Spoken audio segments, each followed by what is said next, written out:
Welcome back to the Stroke Thriver podcast. Every week on this podcast, there's a story that I tell, or a truth, or a breakthrough that was meant just for you and for me. Subscribe so you don't miss any of them. And there's one that finally clicks.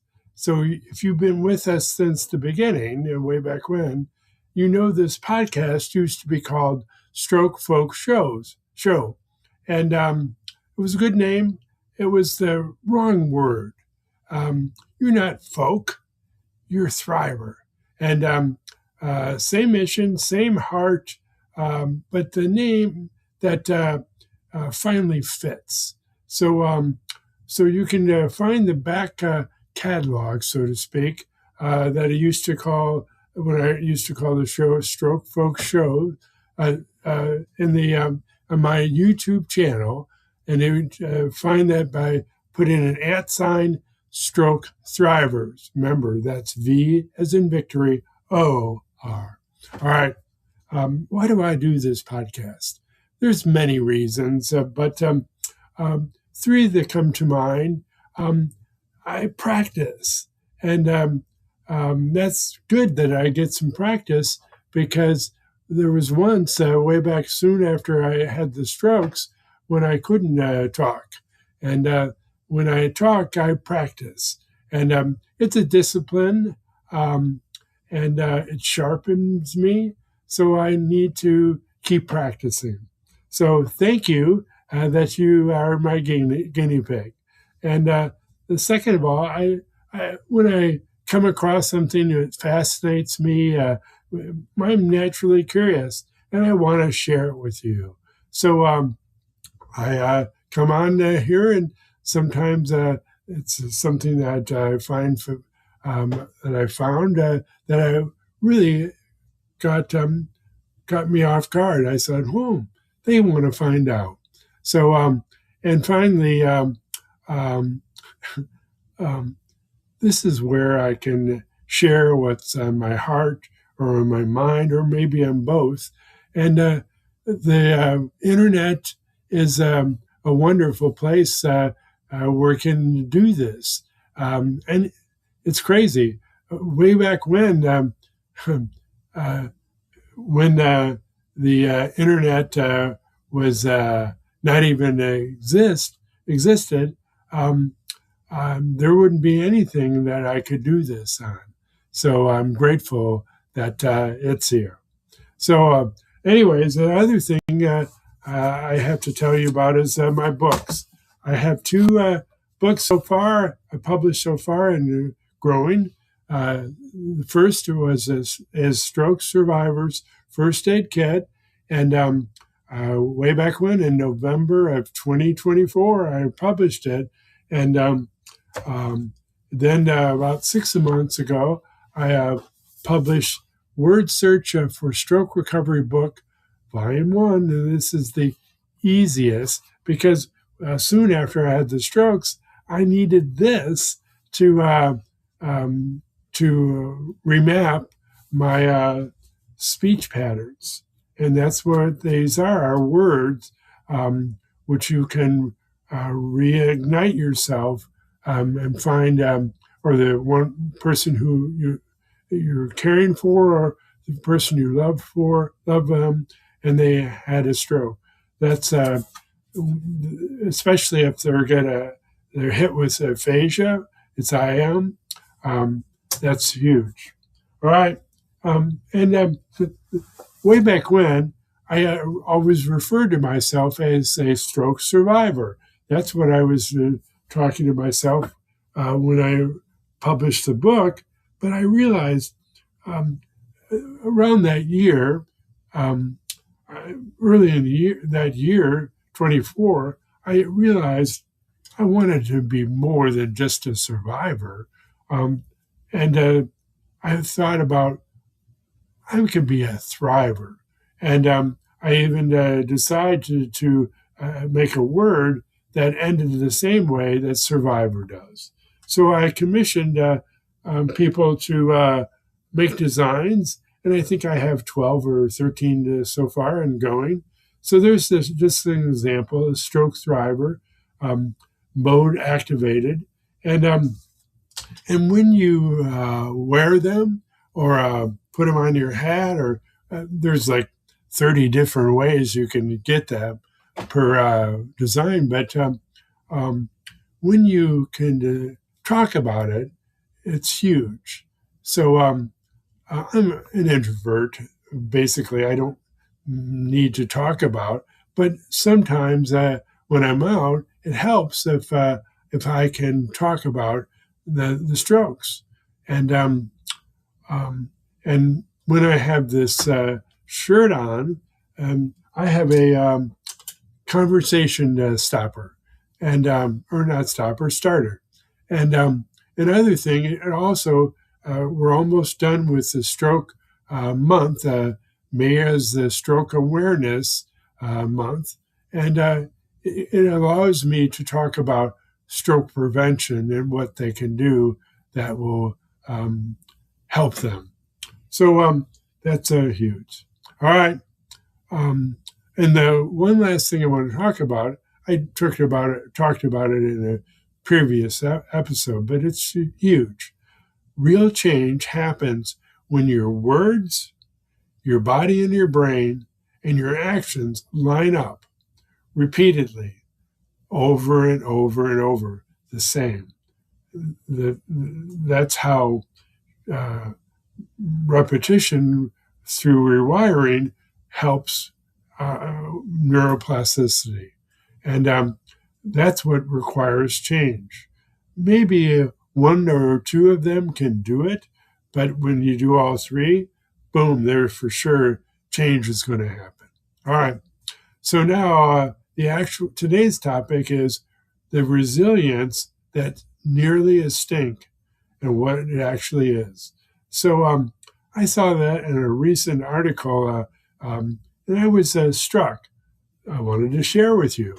And it described a kind of resilience that was universal in people my age and older. So people who grew up in the 60s and 70s or earlier. And it's nearly instinct for anyone who is born or is under the age of 50. So it's not toughness, it's not grit. The ability to sit with discomfort without immediately escaping it. It's to be alone with your thoughts without panicking, to hear your own internal voice rather than constantly importing someone else's. It's being bored. And deciding you're going to do something about it. So that generation, my generation and younger or older, build it through unstructured, unsupervised, and nobody's watching you time, not by design, but by accident. My parents didn't have time to deal with me or my brothers or my sister. We just dealt with it. So it wasn't by design, but by accident. I would say that again. Sociologist Glenn Elder spent us decades documenting how moderate, manageable adversity, like paired with real agency or the ability to do it, produced stronger psychological outcomes by midlife than comfortable upbringings. So that's maybe if you're younger than that age, 50, 55 or younger, listen, because maybe you can relate and maybe you can learn some things and put it to use. Remember, change. You can come up with new words, action with new body and brain, and do something different. So here's what this means for your recovery. So this is what hit me personally when I was reading it. And even so, after I had the strokes, the medical system did exactly what it's designed to do. It did things, and I listened, and it scheduled everything. And so on the surface, that looks like help. But a landmark New Zealand study called Take Charge showed the biggest predictor of how well you recover isn't your therapy hours, it's whether you believe you're in charge of the outcome. That's huge. So one single 1 hour conversation that simply asks, who are you? What matters to you? What do you want your life to look like now? And that produced measurable physical recovery gains at 12 months, and it cut the odds of long-term dependency nearly in half. Wow, that's incredible. So that wasn't a drug or a therapy. That was permission. Get that, hear that, please. It gives you permission for the thriver to be the author of your own recovery. So these stakes are concrete. Putting your internal locus of control, that's better than that's belief that you're running your own recovery. It explains up to 18% in variance of physical outcome after a stroke, another way of saying it. That's a bigger number than most people realize. And unlike many recovery variables, it's coachable. 4 things give us permission. There's permission 1 is to be bored. What? Boredom is not a sign of poor recovery.